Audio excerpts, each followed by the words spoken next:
Welcome to our LawTech channel. JCJ prelims 2019 పేపర్లో part 4 previous వీడియోస్లో 1 to 60 bits దాకా cover చేసాం. పార్ట్ 4లో 61 to 80 bits. Question number 61. Which of the following section of the Hindu succession act 1956 deals with testamentary succession?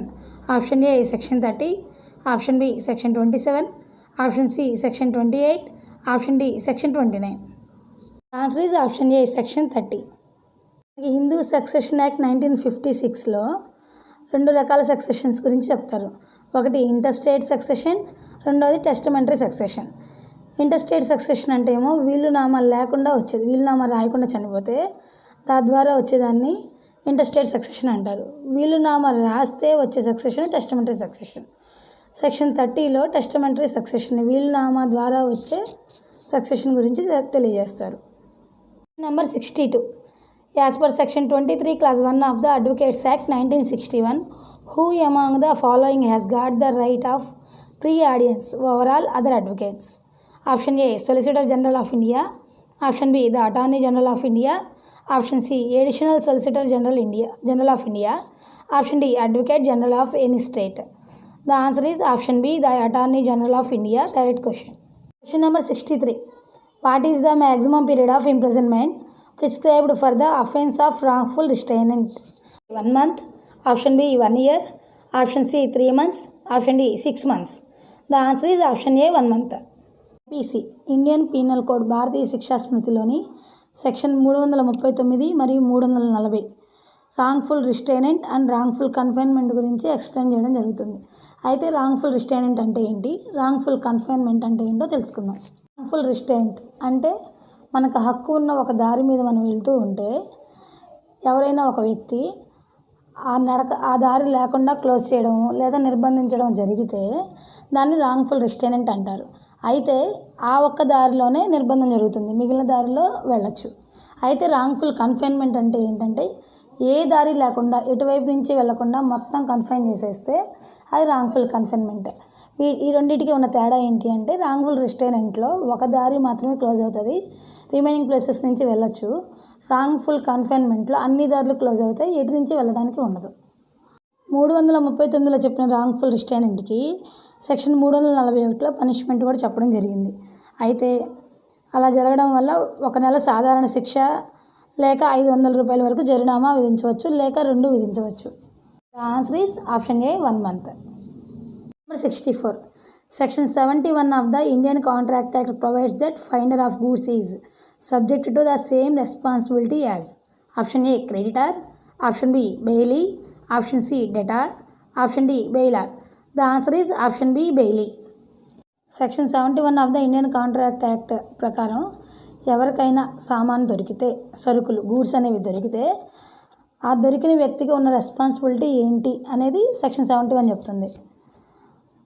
ఎవరికైతే వస్తువులు దొరికినాయో వాళ్ళు తీసుకెళ్ళి మళ్ళీ మనకి బెయిల్మెంట్లో బెయిలీ బాధ్యత ఏంటో ఇక్కడ సరుకులు దొరికిన వ్యక్తికి కూడా అదే బాధ్యత ఉండిద్దని చెప్పి సెక్షన్ 71 చెప్తుంది. So the answer is option B bailee. Number 65. Section 5 of the negotiable instrument act 1881 defines option A promissory note, option B bill of exchange, option C inland instrument, option D cheque. The answer is option B bill of exchange. Direct question. Question number 66. Section 147 of the negotiable instrument act 1881 provides that every offence punishable under the negotiable instrument act 1881 is option A non-compoundable, option B non-bailable, option C bailable, option D compoundable. The answer is option D compoundable.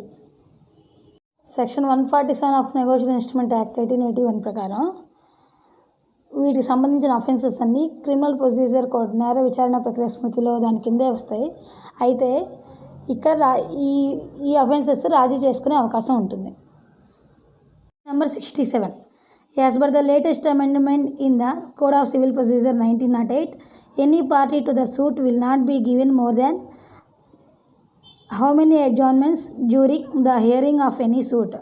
Option A 3, option B 1, option C 5, option D 7. The answer is option A 3 adjournments. Direct question.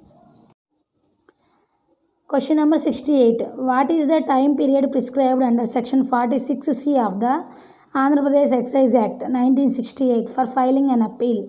Option A 30 days, option B 60 days, option C 45 days, option D 90 days. The answer is option B 60 days. Question number 69. Where the prescribed period for a suit expires on a day when the court is closed, the suit can be instituted.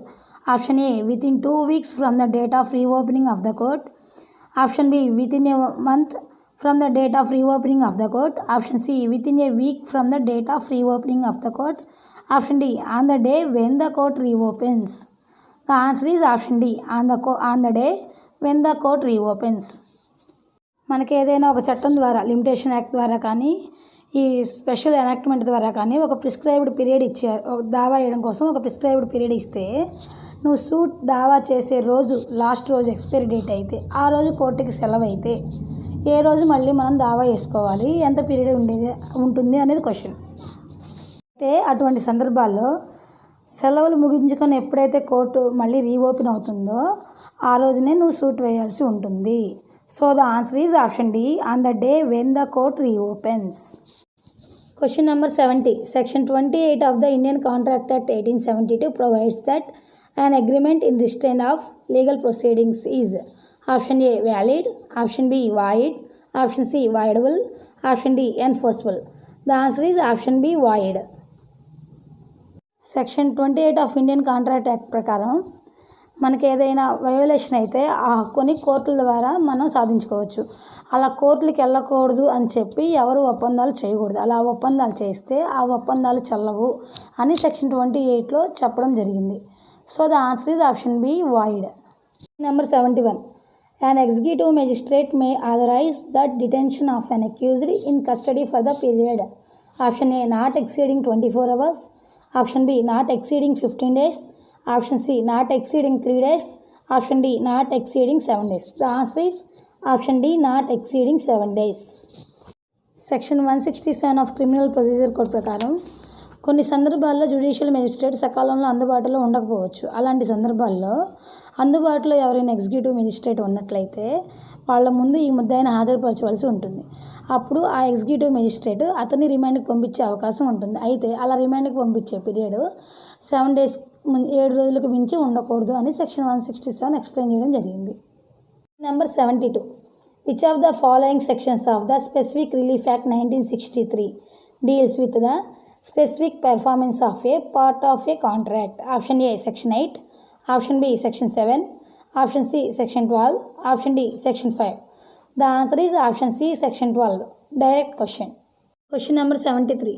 The magistrate should endeavour to dispose of an application made under section 12 clause 5 of the Protection of Women from Domestic Violence Act 2005 within a period of option A 60 days from the date of its first hearing, option B 30 days from the date of its first hearing, option C 90 days from the date of its first hearing, option D 45 days from the date of its first hearing. The answer is option A 60 days from the date of its first hearing. Question number 74.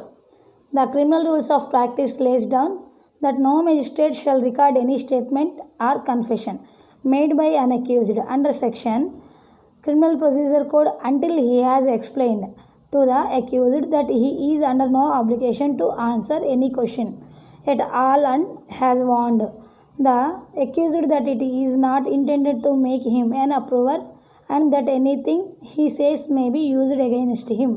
A. Section 164, option B 162, option C 163, option D section 161. The answer is option A section 164.